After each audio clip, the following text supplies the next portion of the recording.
ಬೇಸಿಗೆ ತೀವ್ರಗೊಂಡ ಹಿನ್ನೆಲೆಯಲ್ಲಿ ರಾಯಭಾಗ ಮತಕ್ಷೇತ್ರ ವ್ಯಾಪ್ತಿಯ ಚಿಕ್ಕೋಡಿ ತಾಲೂಕಿನ ಗ್ರಾಮೀಣ ಪ್ರದೇಶಗಳಲ್ಲಿ ಕುಡಿಯುವ ನೀರಿನ ಸಮಸ್ಯೆ ಉಂಟಾಗದಂತೆ ಅಗತ್ಯ ಮುನ್ನೆಚ್ಚರಿಕೆ ಕ್ರಮಗಳನ್ನು ಕೈಗೊಳ್ಳಲಾಗುತ್ತಿದೆ ಎಂದು ಶಾಸಕ ದುರ್ಯೋಧನ ಐಹೊಳೆ ಹೇಳಿದರು.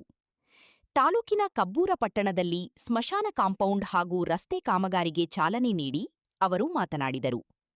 ಗ್ರಾಮೀಣ ಭಾಗದಲ್ಲಿ ಜನರಿಗೆ ಕುಡಿಯುವ ನೀರಿನ ತೊಂದರೆಯಾಗದಂತೆ ತಾಲೂಕು ಮಟ್ಟದ ಅಧಿಕಾರಿಗಳ ಸಭೆ ನಡೆಸಿ ಅಗತ್ಯ ಸೂಚನೆಗಳನ್ನು ನೀಡಲಾಗಿದೆ. ನೀರಿನ ಸಮಸ್ಯೆ ಕಾಣಿಸಿಕೊಂಡ ಗ್ರಾಮಗಳಿಗೆ ತಕ್ಷಣ ಸ್ಪಂದಿಸಿ ಟ್ಯಾಂಕರ್ ಮೂಲಕ ನೀರು ಪೂರೈಕೆ ಮಾಡಲು ಅಧಿಕಾರಿಗಳಿಗೆ ನಿರ್ದೇಶನ ನೀಡಲಾಗಿದೆ ಎಂದು ಹೇಳಿದರು. ಬೇಸಿಗೆಯ ಸಂದರ್ಭದಲ್ಲಿ ಸಾರ್ವಜನಿಕರಿಗೆ ಮೂಲಭೂತ ಸೌಲಭ್ಯಗಳ ಕೊರತೆ ಉಂಟಾಗದಂತೆ ಕ್ರಮ ಕೈಗೊಳ್ಳುವುದು ಸರ್ಕಾರದ ಜವಾಬ್ದಾರಿಯಾಗಿದೆ. ಈ ನಿಟ್ಟಿನಲ್ಲಿ ಕುಡಿಯುವ ನೀರಿನ ಸಮಸ್ಯೆ ಎದುರಾಗುವ ಗ್ರಾಮಗಳ ಪಟ್ಟಿ ಸಿದ್ಧಪಡಿಸಿ ನಿರಂತರ ನಿಗಾ ವಹಿಸಲಾಗುತ್ತಿದೆ ಎಂದು ತಿಳಿಸಿದರು. ಕಬ್ಬೂರ ಪಟ್ಟಣದಲ್ಲಿ ಕೈಗೆತ್ತಿಕೊಂಡಿರುವ ಸ್ಮಶಾನ ಕಾಂಪೌಂಡ್ ಹಾಗೂ ರಸ್ತೆ ಅಭಿವೃದ್ಧಿ ಕಾಮಗಾರಿಗಳಿಗೆ ಒಟ್ಟು 70 ಲಕ್ಷ ರು ಅನುದಾನ ಮಂಜೂರಾಗಿದ್ದು, ಕಾಮಗಾರಿಗಳನ್ನು ಗುಣಮಟ್ಟದೊಂದಿಗೆ ಹಾಗೂ ನಿಗದಿತ ಅವಧಿಯಲ್ಲಿ ಪೂರ್ಣಗೊಳಿಸಬೇಕು ಎಂದು ಸಂಬಂಧಪಟ್ಟ ಅಧಿಕಾರಿಗಳು ಹಾಗೂ ಗುತ್ತಿಗೆದಾರರಿಗೆ ಸೂಚಿಸಿದರು. ಗ್ರಾಮಗಳ ಅಭಿವೃದ್ಧಿಗೆ ರಸ್ತೆ, ಕುಡಿಯುವ ನೀರು, ಒಳಚರಂಡಿ ಸೇರಿದಂತೆ ಮೂಲಸೌಕರ್ಯಗಳ ಅಭಿವೃದ್ಧಿಗೆ ಹೆಚ್ಚಿನ ಆದ್ಯತೆ ನೀಡಲಾಗುತ್ತಿದೆ. ಜನಸಾಮಾನ್ಯರ ಅನುಕೂಲಕ್ಕಾಗಿ ಇನ್ನಷ್ಟು ಅಭಿವೃದ್ಧಿ ಕಾಮಗಾರಿಗಳನ್ನು ಹಂತ ಹಂತವಾಗಿ ಕೈಗೆತ್ತಿಕೊಳ್ಳಲಾಗುವುದು ಎಂದು ಹೇಳಿದರು.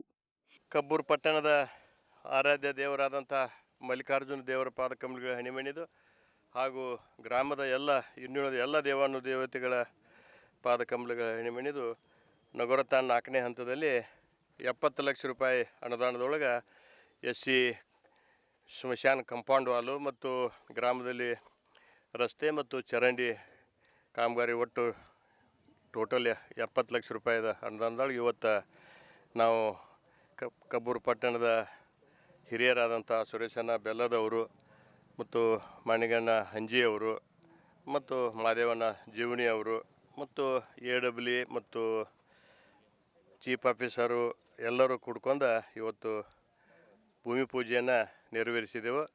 ಅದಕ್ಕೆ ಗುತ್ತಿಗೆದಾರರಾದಂಥ ದಳವಾಯಿ ಅವರು ತೊಗೊಂಡರು. ಅದಕ್ಕೆ ಅವರಿಗೆ ನಂದು ಇಷ್ಟ ಕಿವಿ ಮಾತಂದ್ರೆ ಒಳ್ಳೆಯ ಗುಣಮಟ್ಟದ ಕಾಮಗಾರಿಯನ್ನು ಮಾಡಿ ಈ ಗ್ರಾಮದ ಎಲ್ಲರಿಗೆ ಅನುಕೂಲ ಆಗುವಂಗೆ ತಾವು ಈ ಸ್ಮಶಾನ ಕಂಪೌಂಡ್ ವಾಲ್ ಆಗಲಿ, ರಸ್ತೆ ಆಗಲಿ ಮತ್ತು ಗಟರ್ ಆಗಲಿ ಒಳ್ಳೆಯ ಗುಣಮಟ್ಟದ ಕಾಮಗಾರಿಯನ್ನು ಮಾಡಿಸಿ ಕೊಡಬೇಕಂತೇಳಿ ಅವ್ರ ಕಿವಿ ಮಾತನ್ನು ಹೇಳಿ, ಈ AWE ಅವ್ರ ಹೆಸರೇನ್ರಿ ಹುದ್ದಾರ್ ಅವರು ಮತ್ತು ಪೋಳ್ ಅವರು ಒಳ್ಳೆ ಮುಂದಿನಿಂದ ಗುಣಮಟ್ಟದ ಕಾಮಗಾರಿಯನ್ನು ಮಾಡಿಸಿ ಈ ಗ್ರಾಮದ ಎಲ್ಲರಿಗೆ ಉಪಯೋಗಕ್ಕೆ ತಾವು ಕಾರಣೀಭೂತರಾಗಬೇಕಂತ ಅವ್ರಿಗೂ ಕೂಡ ಕಿವಿ ಮಾತನ್ನು ಹೇಳಿ, AC ಅವರು ಮತ್ತು ತಹಶೀಲ್ದಾರ್ ಅವರು ನಾವು ಕೂಡಿ ಈಗಾಗಲೇ 15 ದಿವಸದಿಂದ ಚಿಕ್ಕೋಡಿಯಲ್ಲಿ ಕುಡಿ ನೀರು ಸಲುವಾಗಿ ಟಾಸ್ಕ್ ಫೋರ್ಸ್ ಮೀಟಿಂಗನ್ನು ಮಾಡಿ ಎಲ್ಲ ಗ್ರಾಮ ಪಂಚಾಯಿತಿಯ PDOಗಳನ್ನ ಕರೆಸಿ, ಪಟ್ಟಣ ಪಂಚಾಯಿತಿಗಳ ಚೀಫ್ ಆಫೀಸರನ್ನು ಕರೆಸಿ ಈಗಾಗಲೇ ನಾವು ಅವರಿಗೆ ಸೂಚನೆಯನ್ನು ಕೊಟ್ಟಿದ್ದೆವು.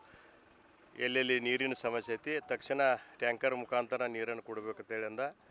ಮತ್ತು ಎಲ್ಲಿ ಗ್ರಾಮಗಳೊಳಗೆ ರೈತರು ಕೂಡ ಬೋರ್ವೆಲ್ ಯಾವ ಚಲೋ ಇದ್ದು ಅಂದ್ರೆ ಅವರಿಗೆ ಸರ್ಕಾರದಿಂದ ಹಣವನ್ನು ಕೊಟ್ಟ ಆ ನೀರನ್ನು ನಾವು ತೊಗೊಂಡು ಕುಡಿ ನೀರಿನ ಸಮಸ್ಯೆ ಆಗಲಂಗೆ ನಿರ್ವಹಣೆಯನ್ನು ಮಾಡಬೇಕಂತೇಳಿ ಅವರಿಗೆ ಸೂಚನೆಯನ್ನು ಈಗಾಗಲೇ ಕೊಟ್ಟಿದ್ದೆವು. ಈಗ ಸರ್ಕಾರದಿಂದ ಎಲ್ಲ ಪಟ್ಟಣ ಪಂಚಾಯತಿಗೆ 5-5 ಲಕ್ಷ ಕೊಟ್ಟಿದ್ದಾರೆ ರಿಪೇರಿ ಸಲುವಾಗಿ. ಅದನ್ನು ಕೂಡ ಈಗ ನಾವು ಬಳಕೆಯನ್ನು ಮಾಡ್ಕೋತೇವೆ. ಮತ್ತು ಗ್ರಾಮೀಣ ಭಾಗಕ್ಕೂ ಕೂಡ ಇಡೀ ಕ್ಷೇತ್ರದ ಗ್ರಾಮೀಣ ಭಾಗಕ್ಕೆ ಈ ಕಡೆ ರಾಯಬಾಗ ಭಾಗದಾಗ 5 ಲಕ್ಷ, ಚಿಕ್ಕೋಡಿ ಭಾಗದಾಗ 5 ಲಕ್ಷ ಕೊಟ್ಟಿದ್ದಾರೆ. ಅದನ್ನು ಕೂಡ ಅದೇನು ಎಲ್ಲಿ ಸಾಲಂಗಿಲ್ಲ, ಅದೇನು ಉಪಯೋಗ ಆಗೋದಿಲ್ಲ. ಆದರೂ ಕೂಡ ನಾವು ಮುಂಚಿತವಾಗಿನ ಸಮಸ್ಯೆ ಆಗಲ್ದಂಗೆ ನಾವು ಕೆಲಸವನ್ನು ಮಾಡಿ ನೀರು ಕೊಡುವಂಥ ವ್ಯವಸ್ಥೆ PDOಗಳಿಗೆ ಚೀಫ್ ಆಫೀಸರ್ಗಳಿಗೆ ಸೂಚನೆಯನ್ನು ಕೊಟ್ಟಿದ್ದೆವು. ಅದನ್ನು ನಿರ್ವಹಣೆಯನ್ನು ಮಾಡ್ತೀವಿ ನಾವು.